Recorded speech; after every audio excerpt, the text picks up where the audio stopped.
Hi, Mr. and classmates. Well, today we're going to talk about the Terror of Darkness, which is this myth in Mohan.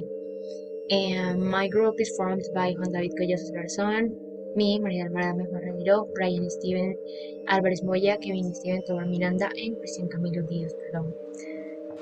Okay, this myth talks about M1. It is known as a guardian of nature. And the story goes in Magdalena River in the Espinal Tolima.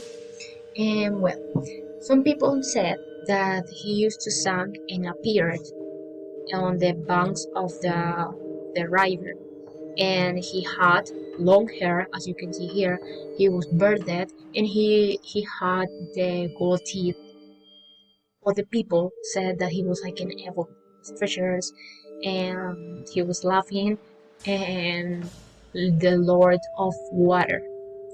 There are a great number of stories that affirm that he used to fall in love with the women of the of on the banks of the Magdalena River. He used to fall in love with the women there, and he used to make promises to people in order to lose them and take them to the depths of water to the coral landscapes. And yeah, he used to make promises about the eternal youth, as I mentioned, and as a payment, as a form of payment for that, people, especially the fishermen, used to take him tobacco because, as you can see here in this picture, and people say that he was always with the tobacco in his hand. So, as a form of payment, they used to take him the same tobacco or liquor, and in that way they could be sure that they would fish in peace and that he, the Mohan, would help them to get a good catch. Okay, researching deep about the Mon and looking more far about the stories that says that he's a bad man, even a macabre man. I want to tell you that this is not true at all. Rodrigo Bermudez pointed that the Mon take care of the environment, take care about the environment where he protect especially the little fish. They say or well, a lot of relates say that the spontaneous apparitions of the Moan were because he wanted to send a defense message protecting the river, like the Magdalena, known as the Friend River too.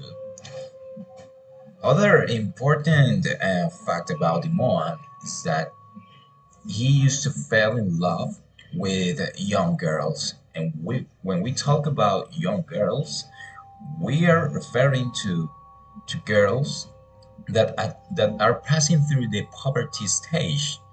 So that's a little bit weird, especially because the Moan is considered like an old man. That's why Garzón and Collazos created a song called "The River and the Moan," where the song relate that how the Moan cries and was a prisoner of the Espinal Mythological Park with his laundry son, where he were the real king there. Okay, continue talking about Moan. Uh, Other stories affirm that he appeared as Poira in the Coelho River, but a sort of transfiguration of the Moan, hence the case of Poira, right? But the truth is that when people talk about Moan or Poira in Tolima, they allude to the same character. With him, there are many myths such as the Mother Mountain, the Single Leg, and the Guando, the Wisdom Bird, the Moon of Raffles, the Llorona, and the Tunjas. But the king of all the mythology that has concentrated in live in the hair of the peasants is the Moon, right? It's the more knowledge around the people. Uh, but who claim to have seen him. But also, there is so much cultural traditions that exist in this part of Colombia around these characters, right? That since 2012, the Festival of the River and the Moa is celebrated in September. in the Caimanera that is celebrated in El Espinal, Tolima, in which inhabitants and tourists can participate in the contest of the best fish by Dover and the department rank in the best mohan. So yeah, is that. Hello guys, my name is Brian Sthiven Alvarez. I'm studying to become a teacher at another university, and in this opportunity we are going to talk about a little bit more of this character Juan, that it's like a representation of our culture in the Tolima Grande. So Tolima Grande include Tolima and Huila departments. I'm from Huila, and it's very interesting to talk about it because it's part of my culture. So this cultural tradition in the specific part of my region, Huila, we celebrate since 2012 the festival of Mohan, and this festival included because it's very particular because in the celebration in the festival, we celebrate the culture, but also we look for the best person who is cooking the best fish as well. And also in the celebration included a parade, customs, a lot of music, dancing, and everything that is very fantastic.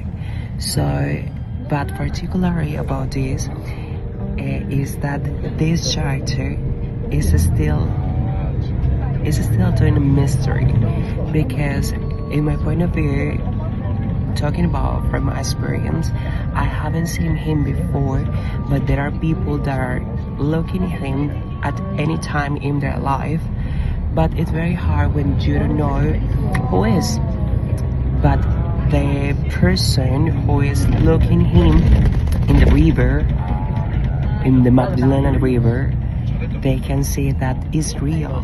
But I don't know if that is real or is fake, because it's very hard to talk about it when you haven't seen him, because it's very important when you are going to say something, you have to prove it.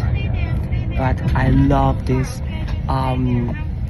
character of mythology and legend because it's part of my culture, and it represent the way that we are empowering of our culture. Thank you so much for watching this video, and stay tuned for the next video. Bye bye. Lastly, I would like to say that the legend of Han isn't only a mystery story about a being who inhabits rivers and jungles, but also a profound reflection of the soul of our people. Through its symbols and warnings, this legend connects us with respect for the nature, the value of our traditions, and the power of stories to teach and preserve. In times when modernity sometimes distances us from our roots. This is happening all the time. Remembering legends like the Mohan invites us to listen carefully to the murmur of the rivers and to value the ancestral window that still lives in every corner of our land, specifically. So I hope you are enjoying my presentation, and I hope to see you in the next occasion. Bye bye.